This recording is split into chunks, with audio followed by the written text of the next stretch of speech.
Hey YouTube, TheSodaCanMan here, and I'm going to be showing you guys the difference between Airsoft and Nerf, or, as I'll call this video, Airsoft versus Nerf. So let's get right into the information. Let's start with the basic information.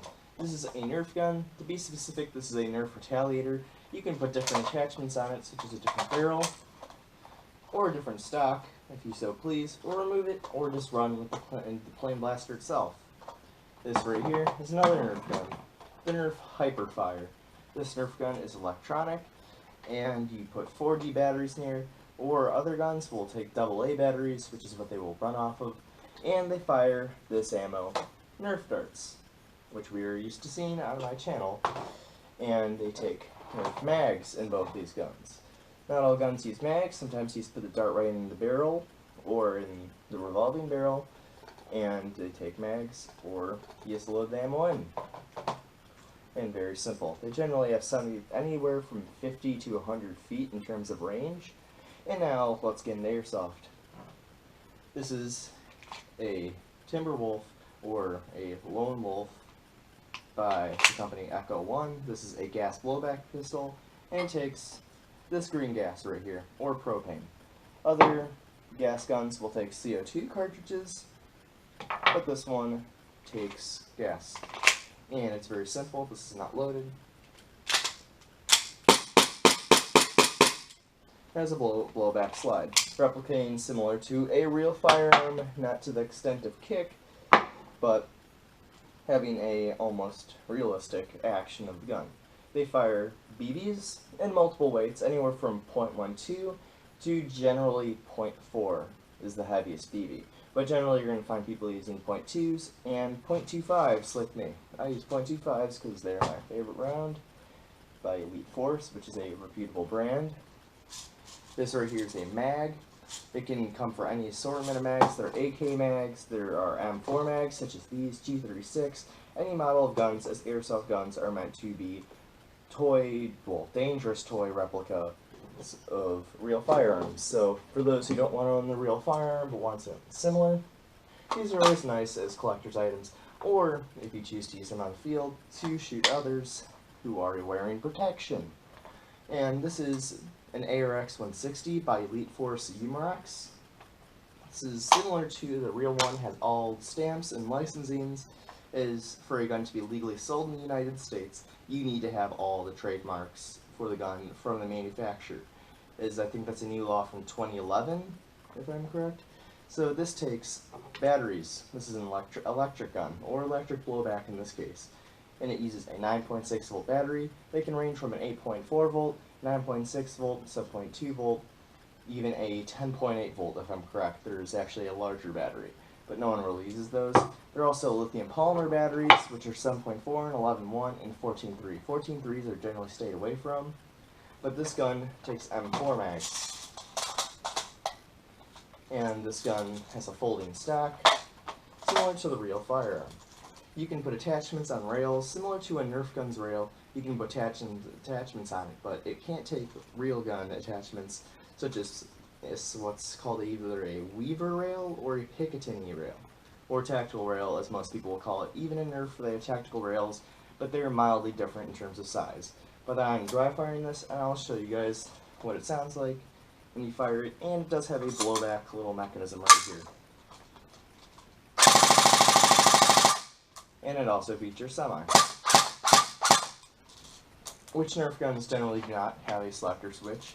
If I'm correct, the Stampede did.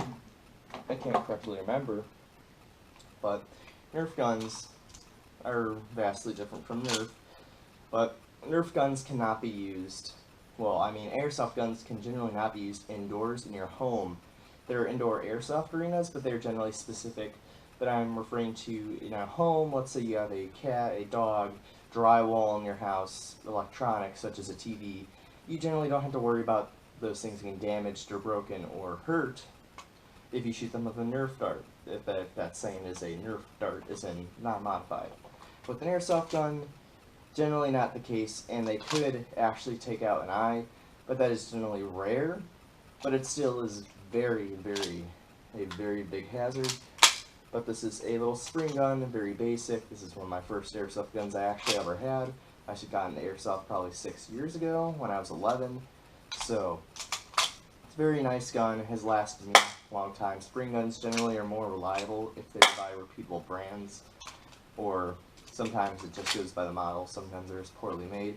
But with a spring gun, like a Nerf gun, you have to prime after every shot, and it fires generally an object from 100 to 200 feet, or even in some cases 250 if you're getting a high performance gun such as my ARX 160, or as in sniper guns. FPS is not always a thing. There's something called a hop up in there that causes the BB to spin up and keep a more flat trail or more of an arced trail that keeps it going straight in the direction you want to go, and also so it doesn't instantly dip like ball-shaped objects will generally do when they're fired out of a gun. So these guns take mags. There are some guns where you will load them physically inside the gun, which is internal mag, but almost all airsoft guns are mag fed or have a shell that contains them. I do not have a shell gun on me right now. I used to, but still. The difference between Nerf and Airsoft is not something that is truly needed to be debated. Calling Nerf gay just because it's for younger kids or aimed at younger kids really has no purpose. These things do have a higher age limit, generally supposed to be 10 and older to use these. For these, you should generally be somewhere around 6 or older, as they can hurt you mildly if you get hit in the eye, but it doesn't really hurt that bad, and it doesn't cause any permanent damage. But if you get hit by a BB, you should always be having safety protection on. I'd say, well, using this if you're firing in a safe direction, so where they will not ricochet, you don't need glasses. But if they're in an area where you are vulnerable to ricochets, I would say wear glasses when firing these. But when playing against any friend, you should always play, or against multiple people in an airsoft arena or field, you should always have full seal goggles, and that is legally required at every one of the fields. So hopefully you guys liked my information video on the difference between Nerf and Airsoft, or Nerf versus Airsoft, whatever you want to call it. They're truly not comparable, as they're different. They have some similarities, but they truly just have different uses. And just insulting other just because you think this is for little kids. Some kids think, oh, I was a little kid, I'm cool for calling this stupid. And you think you're cool just because you said that. That's really pointless. You're just leaving blank statements.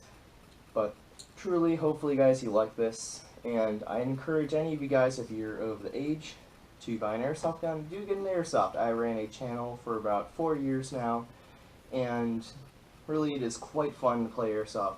And as for Nerf, I've always enjoyed Nerf my whole entire life, and truly I love both of these, and there's no reason why you cannot like either of these, and you can't like one or the other. But thank you guys for watching, and do subscribe for more tabletop videos. See you next time.